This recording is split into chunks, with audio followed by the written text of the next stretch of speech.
Episode 17.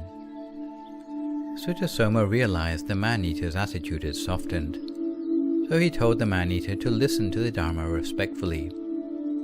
Sutasoma then recited the verses he had heard from the Brahmin Nanda. Associating with the noble ones just once, one can be protected for the rest of one's life. However, associating with fools, even many times, will fail to protect you. If you associate with the noble ones, you should associate with them closely, because anyone learning the virtues of a noble will know only prosperity and never know decay. Even a beautifully decorated royal chariot must eventually deteriorate and decay. In the same way, this body of ours must eventually age and die. However, virtue never goes out of date, because the noble ones know nirvana.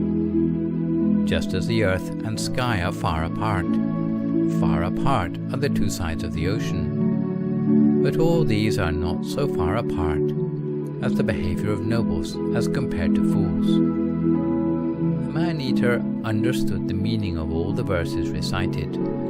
King Sutasoma had recited the words as if a fully self-enlightened Buddha had expounded the words himself. The joy the man-eater felt at hearing the Dharma softened his aggression further, and his respect and admiration for King Sutasoma grew stronger. The man-eater looked upon Sutasoma with the same respect he might look upon his own father who had crowned him. This is the power of the Dharma that can soothe and transform the coarseness of the man-eater's mind and conquer his pride, removing the residue of evil in the man-eater's character. The power of the Dharma quenched his burning mind to leave it calm. It brightened the formerly darkened heart. This is the nature of the Dharma, to ease suffering and resolve obstacles. The man-eater became more docile. He said, "My friend, these verses were of great benefit. Hearing them, I felt joy for the first time in my life.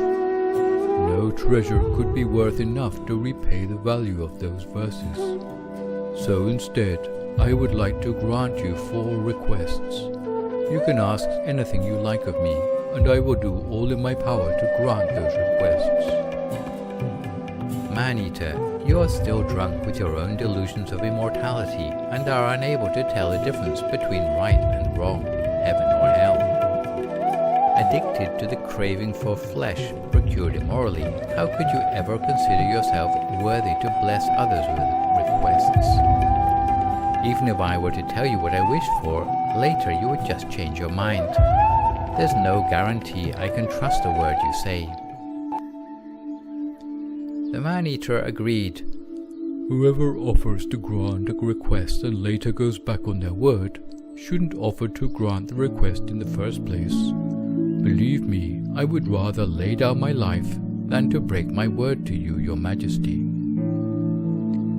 King Sutasoma now knew that the man-eater spoke in earnest and wouldn't go back on his words. Nonetheless, the king knew that if he asked the man-eater to stop eating human flesh for the first of his requests, it might be difficult for the man-eater to live up to his word. The king thus started with a simple request.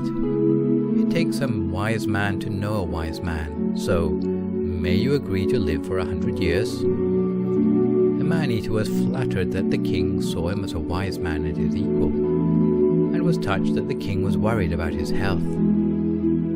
That is a very kind request you have asked of me, Sutasoma.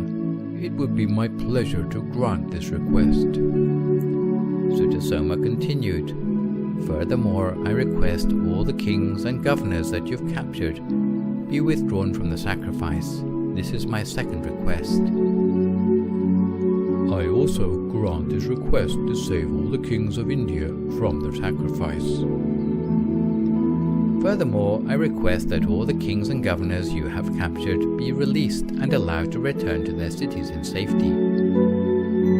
Even this blessing I grant you. Please don't worry, my friend. With only one blessing left, King Sutasoma paused for effect.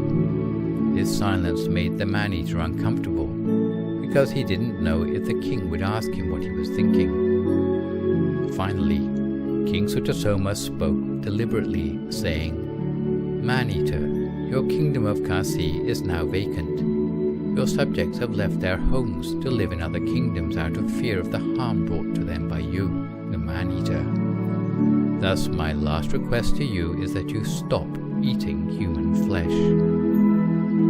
This last request was like a sharp harpoon digging deep into the man-eater's heart.